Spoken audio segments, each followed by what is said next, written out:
Halo semuanya, selamat datang di sesi bedah materi kita kali ini. Hari ini kita bakal bongkar habis-habisan soal satu topik yang super penting. Gimana caranya bisnis bisa bertransisi menuju masa depan yang nol sampah, tapi, dan ini yang paling penting ya, tetap sangat menguntungkan. Kita nggak cuma ngomongin teori, tapi kita bakal bedah strategi-strategi nyata soal gimana perusahaan merombak total cara mereka beroperasi secara fundamental.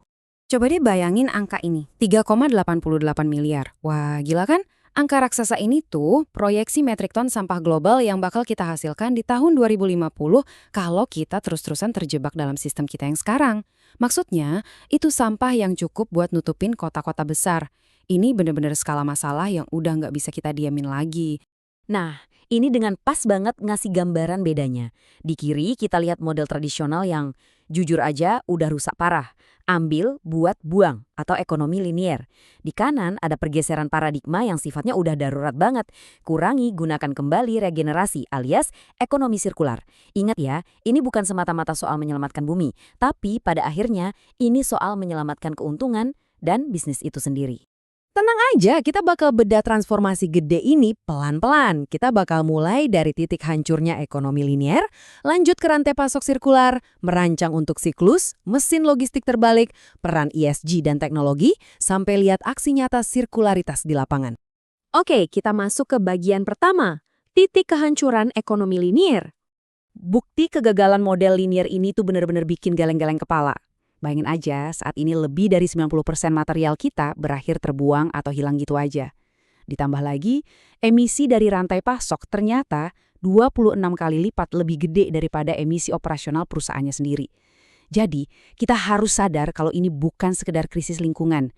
Ini tuh kegagalan bisnis raksasa senilai triliunan dolar yang nguras sumber daya bumi secara brutal.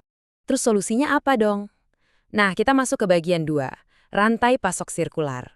Simpelnya gini, rantai pasok sirkular itu sistem yang muter, sebuah sistem regeneratif yang nekan sampah sampai seminimal mungkin, ngoptimalin sumber daya, dan bikin siklus tertutup. Jadi, material itu terus-terusan berputar balik ke dalam produksi, bukan numpuk jadi sampah. Nah, yang bikin konsep ini jenius banget adalah dinamikanya berubah total. Pelanggan kamu, atau bahkan kompetitor di industri yang sama, bisa beralih peran jadi pemasok material bekas buat bisnis kamu. Keren kan? Kalau kamu mikir, ini paling cuma konsep idealis doang. Tunggu dulu. Lihat angka ini. 4,5 triliun dolar. Yap, triliun pakai T.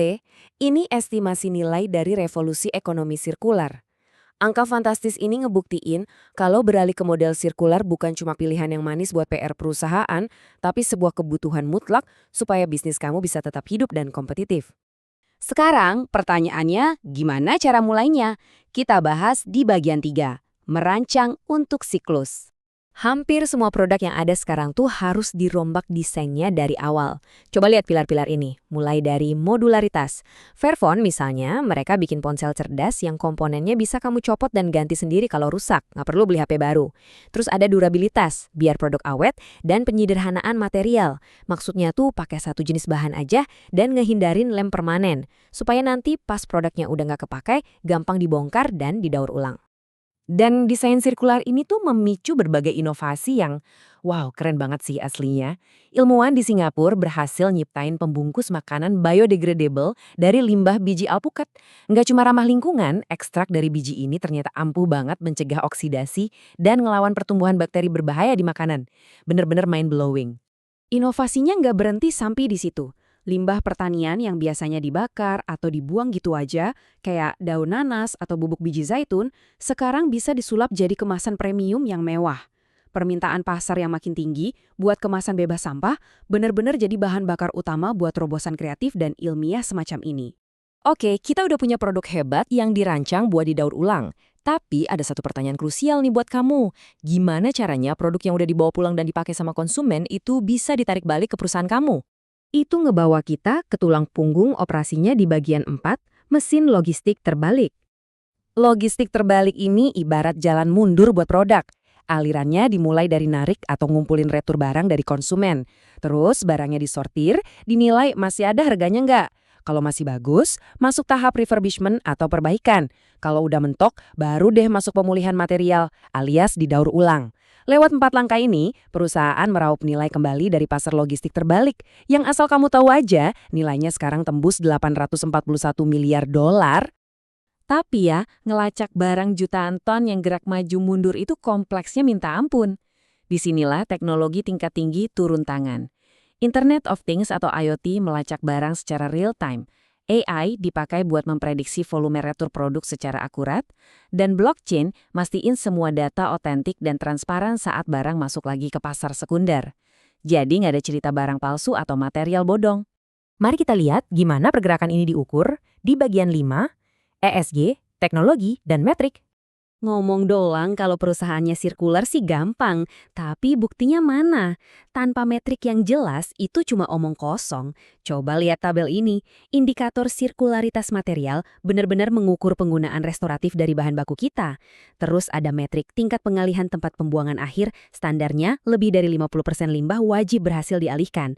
Terakhir, dampaknya dikuantifikasi secara ketat lewat metrik pengurangan emisi gas rumah kaca.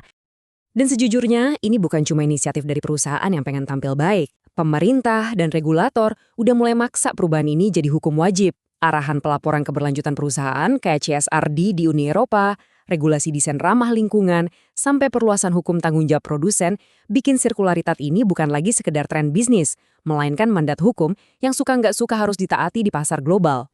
Terus siapa aja raksasa industri yang udah beneran nerapin ini? Kita lihat di bagian 6, aksi nyata sirkularitas. Kita ambil contoh IKEA. Mereka lagi nerapin semua kerangka kerja yang baru aja kita bahas, tapi di skala global yang masif banget menuju tahun 2030.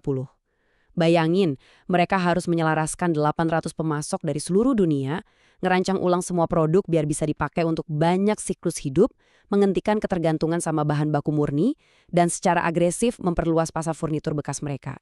Ini bener-bener eksekusi kelas berat. Nggak cuma furnitur, sektor elektronik bernilai tinggi juga jalan terus. Cisco berhasil ngurangin 40% limbahnya lewat program pengembalian barang. Dell sama HP ngolah lagi plastik dari komputer-komputer bekas jadi produk yang baru. Ini semua jadi bukti kuat kalau logistik sirkular itu nggak cuma ngamanin rantai pasokan bahan baku dari krisis, tapi juga luar biasa ampuh ngikat loyalitas pelanggan.